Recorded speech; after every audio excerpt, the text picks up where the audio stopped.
Namaste, Jai Hind and welcome to this edition of The Right Stand. I'm Anand Narsimhan. It was in 2019 that the centre removed 312 Sikh foreign nationals from the 35-year-old blacklist. Later, a 50-member delegation of Sikhs from across the United States met Prime Minister Narendra Modi in Houston and thanked him for removing the names of over 300 community members from the blacklist. He's a great friend of the Sikh community. This is how Indiana-based Gurinder Singh Khalsa, a part of the 50-member Sikh delegation, had referred to Prime Minister for the path-breaking decision. The founder of Dal Khalsa and former pro-Khalistan leader Jaswant Singh Thekedar last year in March lauded the work undertaken and accomplished by Prime Minister Narendra Modi for the country's Sikh community, saying that he admires the community and has done a lot for its people. Thekedar said Prime Minister Modi has done a lot for Sikhs and Sikhism. He said that it was PM Modi who ended the blacklists, opened up the Kartarpur corridor and talked about Chote Sahibzadas and the sons of Guru Gobind Singh. Whether it is about the celebration of holy occasions such as Sri Guru Nanak Dev Ji's 550th Prakash Parv or Sri Guru Gobind Singh Ji's 350th birth anniversary. Whether it is about justice for victims of the 1984 massacre or pogrom against Sikhs, or about the construction of the Kartarpur Sahib corridor, Prime Minister Narendra Modi has taken personal interest and led the way in working for the Sikh community. Even on his recent visit to the United States, PM Narendra Modi met several members of the Sikh community in New York who thanked him for the work done by his government for the Sikh community. As PM's bond with the community grows and Bharat takes a stronger role at the global high table, the West continues to lend support to anti-Bharat elements to derail the Sabka Saath effort and pitch. Canada has offered a platform to Khalistani vandals, a wanted designated terrorist by Bharat. His outfit, designated a terrorist outfit, has been platformed by the state broadcaster under Justin Trudeau's government. These people have gone against the very tenets of Sikhism and stabbed a friend, Bharat. Since last September, Canada has been making ludicrous, unsubstantiated and preposterous claims on Bharat's involvement on a designated terrorist, Hardip Singh Nijjar's killing. On Monday again, Canada repeated the allegations claiming that Bharat's diplomats were involved in choreographing the assassination. On Wednesday again, Trudeau literally made a fool of himself, admitting that Canada had no hard evidentiary proof to support the allegations linking Bharat's agents to the killing of Khalistani terrorist Hardip Singh Nijjar in June last year. In fact, the MEA has only underlined the fact that since September 2023, not a shred of evidence has been provided by the Canadians. And Justin Trudeau referred to the September 23 evidence only as intel, not evidentiary proof. Bharat has been unsparing in its response, condemning Trudeau and his politics of appeasing K-goons. While testifying in front of Canada's Foreign Interference Inquiry, Trudeau claimed Bharat undermined the integrity of Canada's democracy. Does Trudeau have answers on his hypocrisy in allowing separatists to promote violent extremism on Canadian soil? Does Trudeau have answers to why a Khalistani terrorist like Gurpatwant Pannoon, who has threatened to blow up Air India flight in November 2023, spews venom against Bharat and its Prime Minister and also against a sitting MP in Canada? He is also threatening Indo-Canadians, threatened to storm the IGI airport during G20, threatens Bharat's diplomats and spreads hate against Hindus in Canada, gets an open platform to spew anti-Bharat rhetoric. The state broadcaster platformed this person. Look at his picture just from about 6-8 months ago. He's neither wearing a turban nor does he have even any of the 5 Ks that are the basic tenets of Sikhism. He's now growing a beard, trying to sport a turban, trying to portray himself as a Sikh. These are the kind of charades and elements whom Justin Trudeau is championing, who downright insult Sikhi. They claim themselves to be standing up for Sikhs for justice, but he himself derides Sikhi. To drive his domestic political agenda, has Trudeau shared stage with those who celebrate Indira Gandhi, our former Prime Minister, her assassination. But he doesn't care to condemn the attacks on the Indian consulate and threats issued to Indian diplomats. Canada has allowed Bharat's foes, China and Pakistan, to play their games there. Justin Trudeau has nothing to say on the murder of Ripudaman Malik. He has no response on how Karima Baloch was found dead on Canadian soil. Here on The Right Stand, we reported how Khalistani extremists have developed deep roots in Canada with an ISI imprint. Trudeau's liberal ship also is sinking. His popularity, his approval ratings are perhaps at their lowest. Within his own party, there are many who want him out. His growing unpopularity pushing him to pander to Khalistani elements, even he faces strong pushback by Sikhs and other Indo-Canadians within his own party. Testifying in front of the public inquiry into foreign interference and federal electoral processes and democratic institutions in Ottawa, Canadian Prime Minister Justin Trudeau admitted on Wednesday that when he made the allegation of Indian officials' involvement in the murder of Khalistani separatist Hardip Singh Nijjar, all he had was intelligence, not concrete evidence. Trudeau is clearly saying that some MPs have told him about Bharat's involvement and he should name them so that we can also reply back with their credentials, top government sources told CNN News18. Canadian Parliament is full of Khalistan sympathizers and they have taken Trudeau for a right royal ride. That's what intel sources opine, sources within government of Bharat opine. How can a Prime Minister, on the basis of only intelligence given by some individuals and some name-calling and claims being made, blame a country for killing and drive such a deep wedge in diplomatic equations between two great democracies? Has Trudeau's stunning admission exposed him once again? How could Trudeau make such a ludicrous claim based on a hunch? Was Trudeau forced by K groups to name Bharat without proof? Did Trudeau name Bharat to incentivize his Khalistani vote bank? Does the Five Eyes endorse Trudeau's actions based on a hunch? Trudeau's self-goal has once again made him look like a fool on the world stage, and Bharat once again, especially after the deposition on Wednesday, stands vindicated.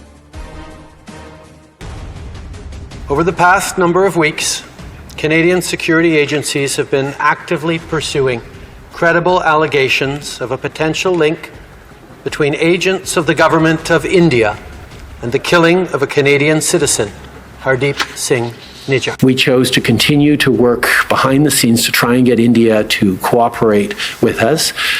Their asks of us was, well, how much do you know? Give us the evidence you have on this. And our response was, well, it's within your security agencies. You should be looking into how much they know. You should be engaging. It's, oh, no, tell us what you know. Show us the evidence.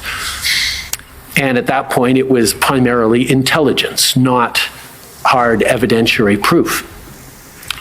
So we said, well, let's work together and look into your security services and maybe we can get that done. No, we're not doing that.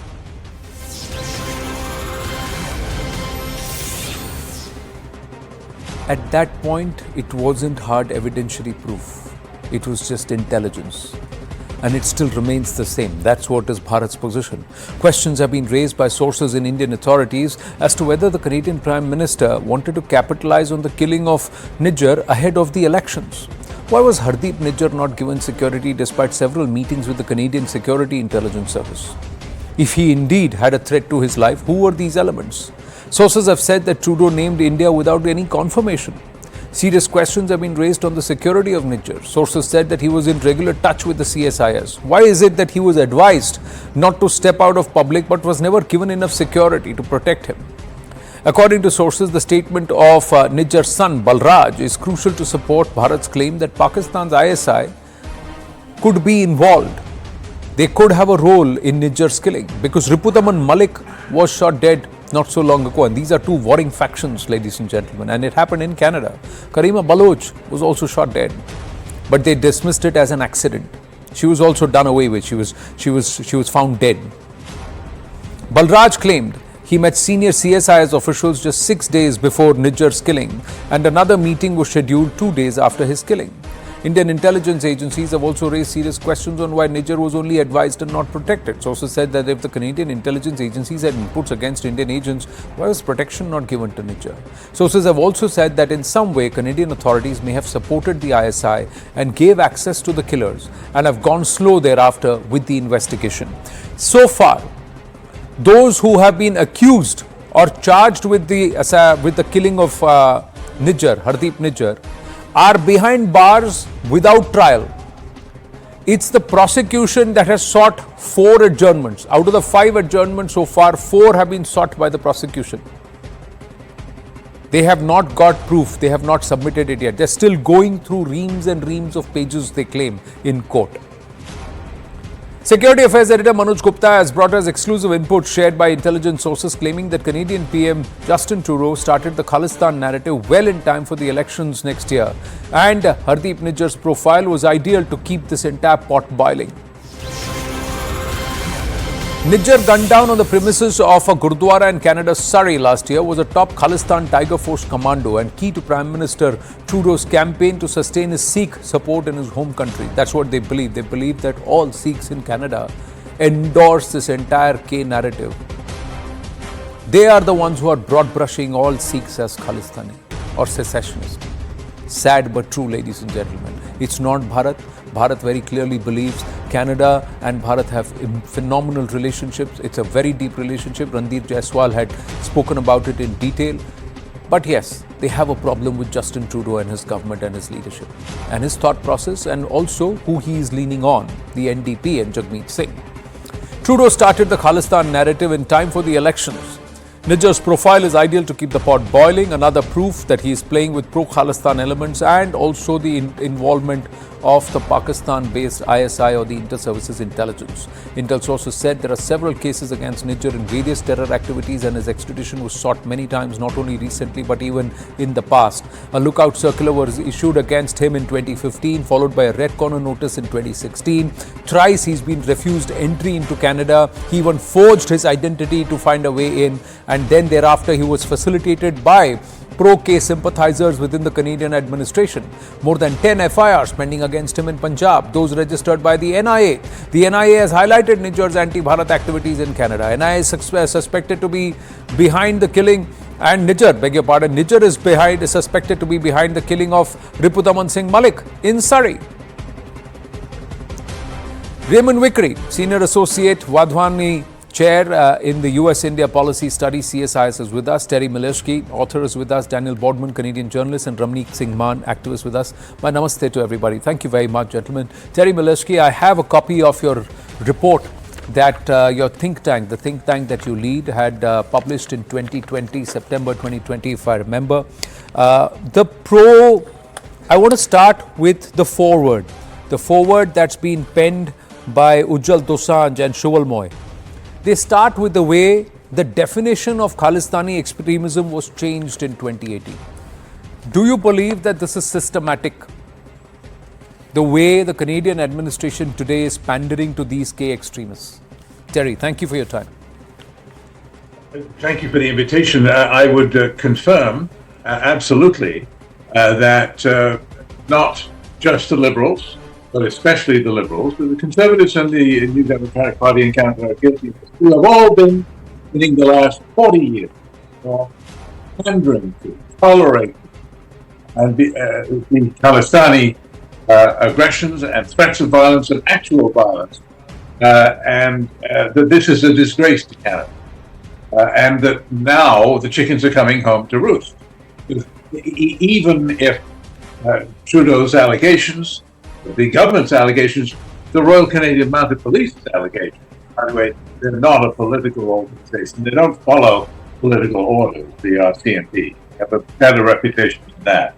But even if these allegations were true, that Canada just simply, after this bad record of history of overlooking, looking the other way, smiling and waving at Vaisakhi parade to honor great martyrs, supposedly, like the Air India bomber, as though he's some kind of hero. But after all of that history, who's going to believe Canada on this file? The Canadian establishment, the political parties, tilted shamefully in favor of the Khalistan agenda and have been fooled into thinking they're the Sikhs. Whereas the vast majority of Sikhs in the world want nothing to do with this separatist and really don't want to have anything to do with the Khalistanis themselves. So we have now got a situation where India has been extremely angry. It has been saying, okay, if you won't do something about the Khalistani provocations, we will. And now Canada is shocked to see that, as its police report, that the Indians appear to have been playing rough. Put it no more strongly than that for the moment. Then along comes the death of Hardip Singh Nijjar. You have described it. We don't have a solution, but we do have 4 young gangsters in prison awaiting trial.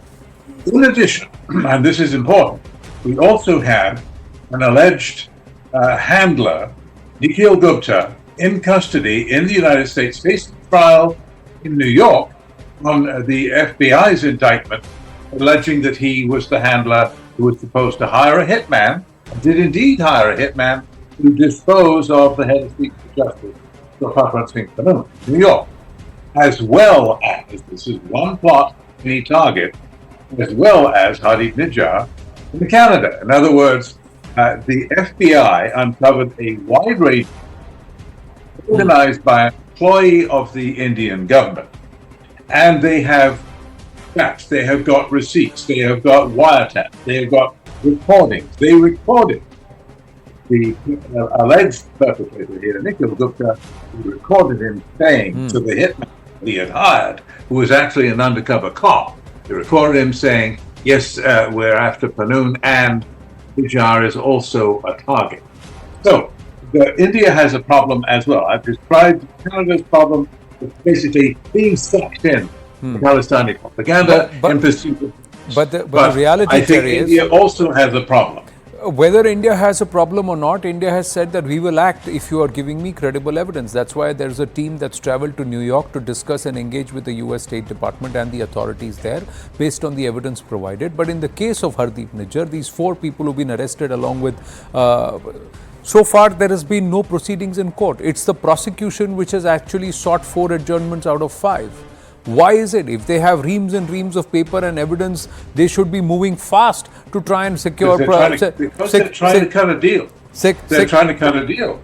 They're trying to cut a deal to get a lighter sentence in return for coughing up who paid them. That's what we really want to know. We don't want to know about the shooting. We want to know who paid them. Who was behind. But how come there is no curiosity to understand who killed Ripudaman Malik, who killed Karima Baloch, and all that is being just brushed under the carpet and forgotten altogether? And this is a person of interest for another nation, someone who's been refused entry into Canada because of his checkered past and his credentials, dodgy credentials into Canada, who is being mourned in the House of Commons. Daniel Bodman, and then I'll go across to Raymond Vickery. Yes, Daniel. Listen, I understand this point, and listen, Terry makes a good point of there's 2 conversations that the different countries are having. There is did they or did they not conversation, and that's kind of what we're talking about in the hearing, especially in Canada. Then there's the other conversation, which is the underlying issue here, which we're all talking about here in India because we get it here, is should they or should they not, right? Is Nijjar a legitimate target? Is this like taking out Hassan Nasrallah?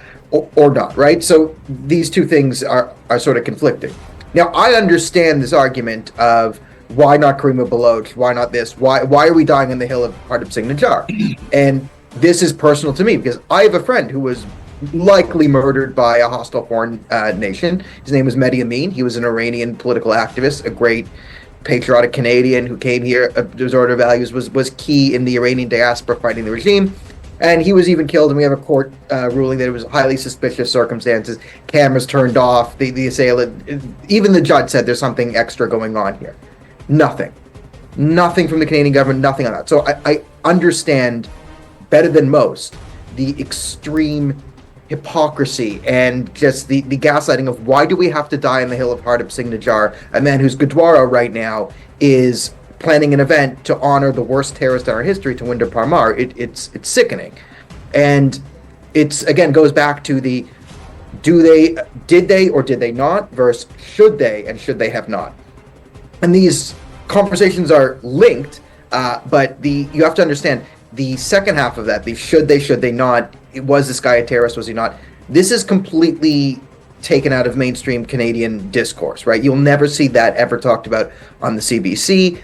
All of the Sikh representatives on the CBC would be from the World Sikh Organization or something equivalent. The mainstream Sikh voice in Canada of normal, well-adjusted Sikhs is completely sidelined.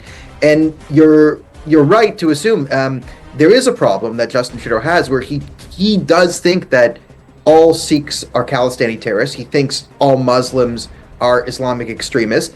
He just has a worldview where that's not that bad of a thing, and their extremism and terrorism is caused by us here in the West being too conservative, being too Stephen Harperish or George Bush or whatever, and he has this sort of Obama mentality that he himself can supposedly hug the terrorism away.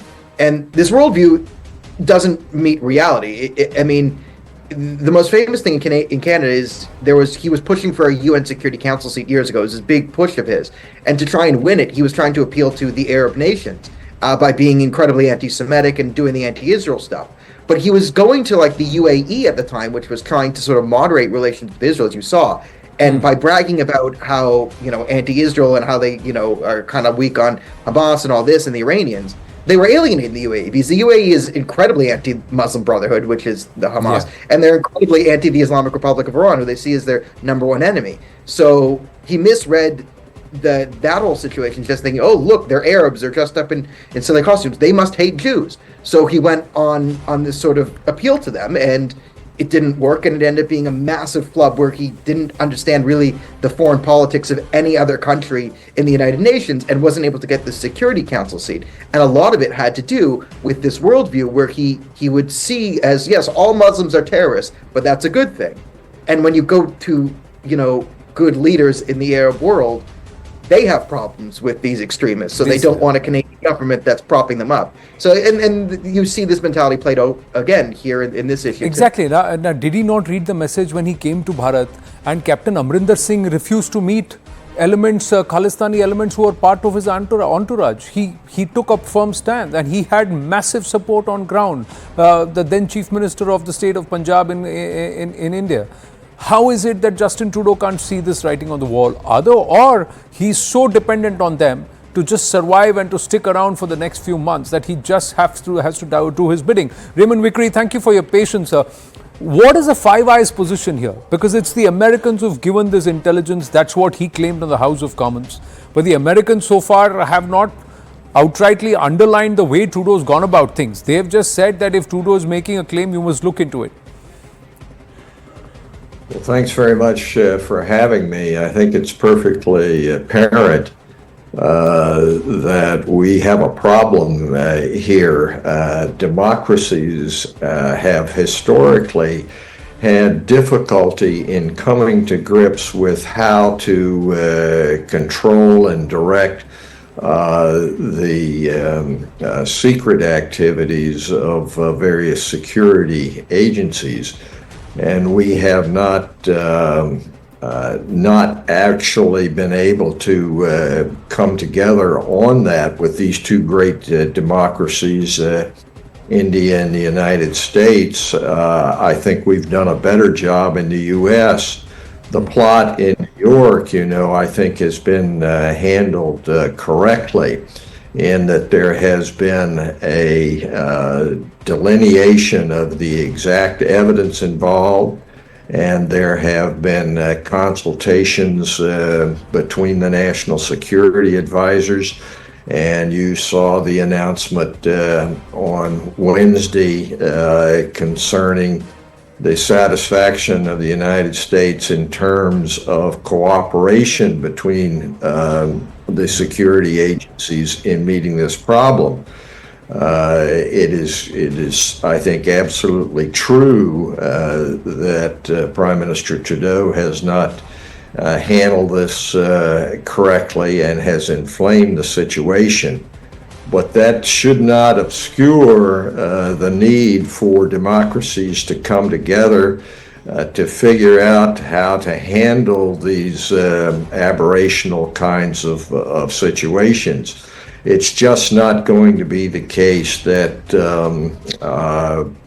partners such as U.S. and India and others in the Five Eyes can just operate at will in terms of how you meet the very real problems such as Sikh separatism.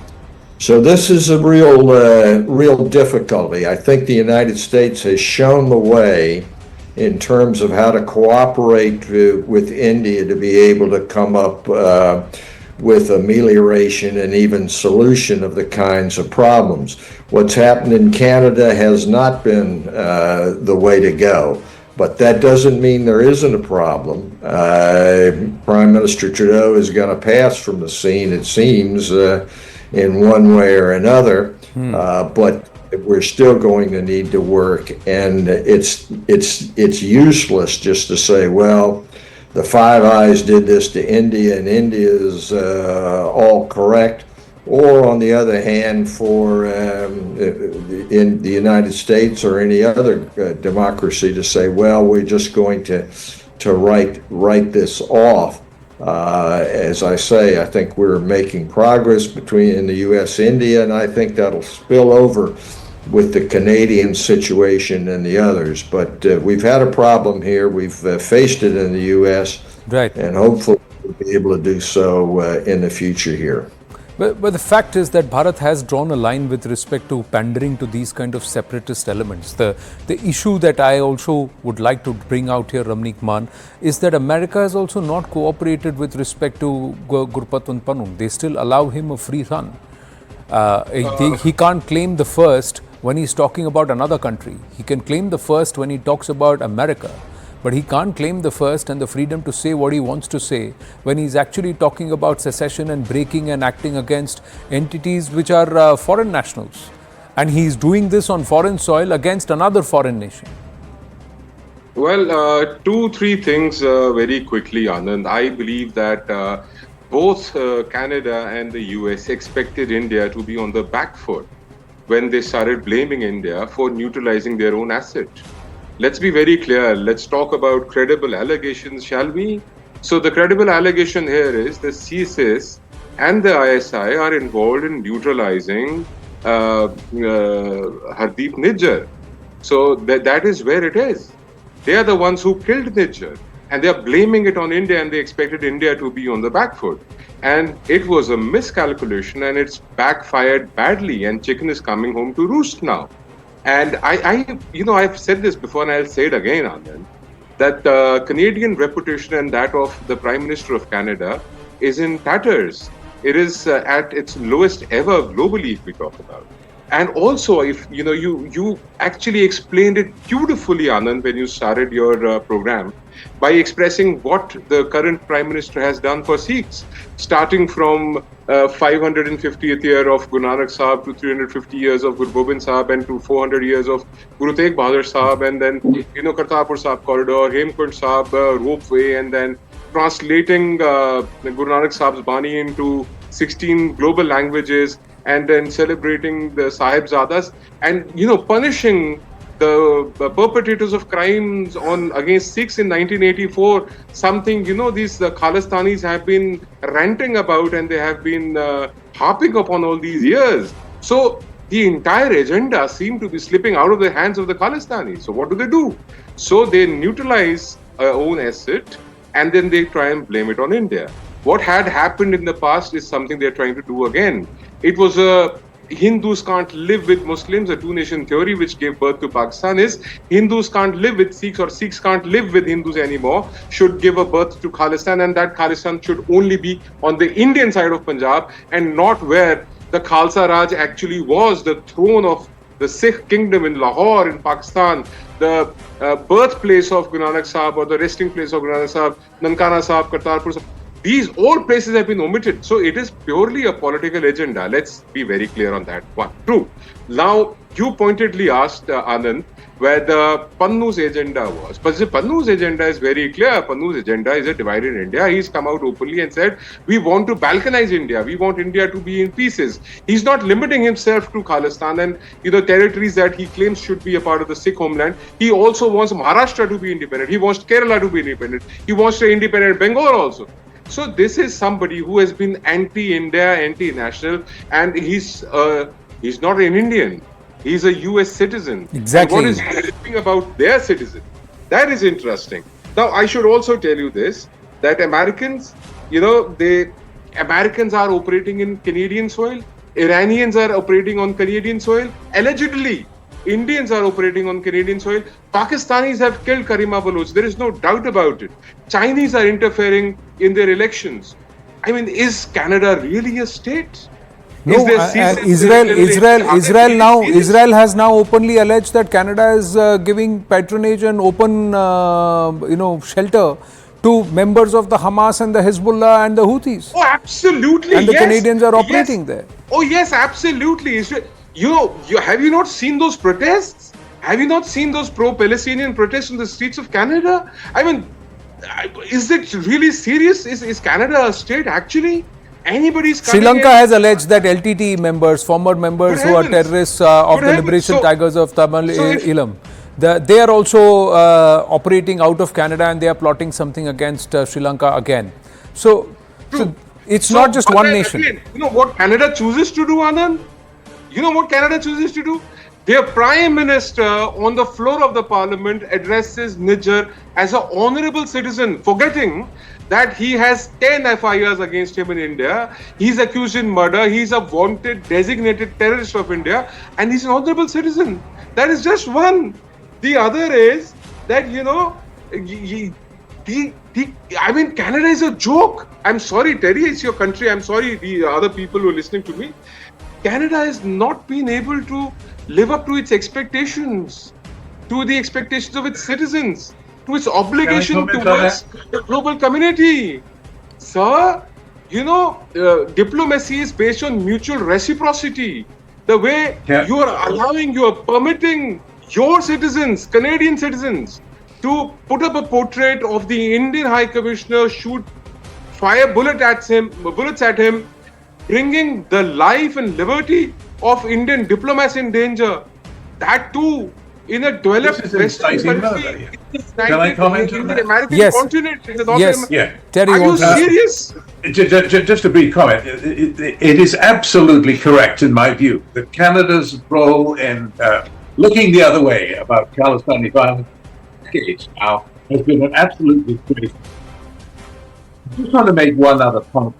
That is that we need to remember, before we trash Trudeau and the Canadians, let's remember that while India is calling Trudeau's allegations absurd, it has also apparently arrested the Indian government official who was accused by the Americans of having organized a murder plot inside both the United States and Canada on Canadian and American soil. So either India thinks that allegation is absurd and reckless, as it says, or they have arrested Vikram Yadav, who is named as the official who organized the alleged murder plot. They've arrested him for what? So, Terry, here's a point. That has been denied. No, here's a point. India's position has been very clear. We have not sanctioned, there is no official state sanction for any of these acts. And if you have credible proof against anybody, please provide and we will act. With this arrest, what has happened is Bharat has walked the talk. Bharat has arrested the person against whom there has been some amount of credible proof. But what has Justin Trudeau done?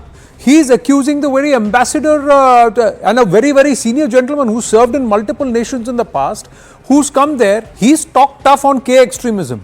He has talked tough with the Canadian administration on K extremism and pandering to these K extremists because it had a direct ramification of what was happening on Indian soil. There is evidence after evidence that's been provided to the Canadian authorities that money from Canada, arms from Canada, drugs from Canada were being pushed into Punjab in India with the attempt to balkanize Punjab, with the attempt to radicalize Punjab and throw it into a quagmire of drugs, violence and anarchy. And this was being plotted on Canadian soil. This is what, Terry, and with due respect, there is nothing against any of the Canadian citizens of the Canadian government. This is what was provided by Sanjay Kumar Verma to the Canadian authorities from day one, sir. And the Canadian authorities did nothing about it, sir.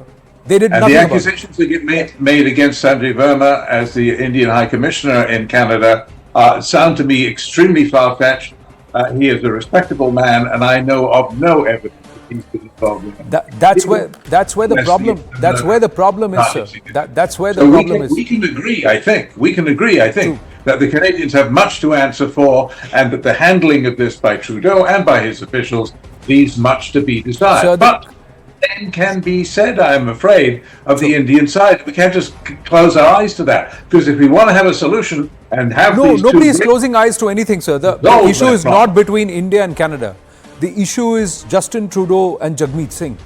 And the Canadians have to vote these people out. The Liberal Party has to take a very strong position that do they really want to drive such a deep wedge between in the relationship of You two think the nations Conservatives because are innocent? their Prime Minister is ill-informed on many issues and has jumped the gun.